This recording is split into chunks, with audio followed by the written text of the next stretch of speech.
L'existence de Dieu est si évidente, à la fois à travers la création et à travers la conscience humaine, que la Bible qualifie l'athée de fou. En conséquence, la Bible n'essaie jamais de prouver l'existence de Dieu, elle suppose plutôt son existence dès le commencement. Genèse 1.1, Psaume 14.1. Ce que fait la Bible, c'est révéler la nature, le caractère et l'œuvre de Dieu. Il est de la plus haute importance de penser correctement à Dieu, car une fausse idée de Dieu est de l'idolâtrie. Dans le psaume 50, 21, Dieu réprimande l'homme méchant en lui accusant ainsi: tu pensais que j'étais tout à fait semblable à toi. Pour commencer, une bonne définition de Dieu est l'être suprême, le créateur et le maître de tout ce qui existe. Celui qui existe par lui-même, parfait en puissance, en bonté et en sagesse. Nous savons que certaines choses sont vraies à propos de Dieu pour une raison. Dans sa miséricorde, il a daigné nous révéler certaines de ses qualités. Dieu est esprit par nature, intangible.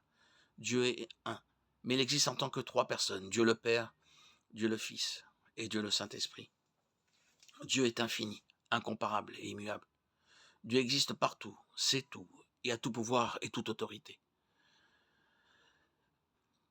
Il est juste et aimant, véridique et saint. Dieu fait preuve de compassion, de miséricorde et de grâce. Dieu juge le péché, mais offre aussi le pardon. Nous ne pouvons comprendre Dieu en dehors de ses œuvres, car ce que Dieu fait découle de ce qui il est. Dieu a créé le monde, il soutient activement le monde. Il exécute son plan éternel qui implique la rédemption de l'homme de la malédiction du péché et de la mort. Il attire les gens à Christ, il discipline ses enfants et il jugera le monde. Dans la personne du Fils, Dieu s'est incarné. Le Fils de Dieu est devenu le Fils de l'homme et est donc le pont entre Dieu et l'homme. C'est seulement par le Fils que nous pouvons avoir le pardon des péchés, la réconciliation avec Dieu et le salut éternel. En Jésus-Christ, toute la plénitude de la divinité habite corporellement. Ainsi, pour vraiment savoir qui est Dieu, il suffit de regarder Jésus, car en lui habite corporellement toute la plénitude de la divinité. Colossiens 2.9. C'est pourquoi je supporte tout à cause des élus, afin qu'eux aussi obtiennent le salut qui est en Jésus-Christ avec la gloire éternelle. 2 Timothée 2.10.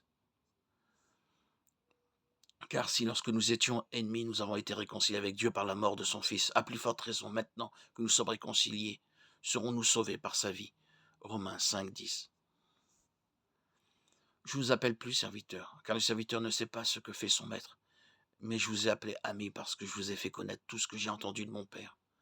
Jean 15.15.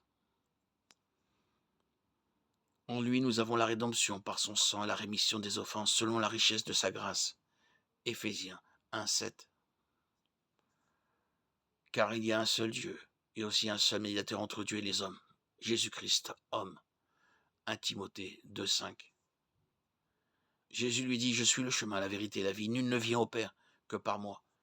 Jean 14.6. Et la parole a été faite chair. Elle a habité parmi nous, pleine de grâce et de vérité.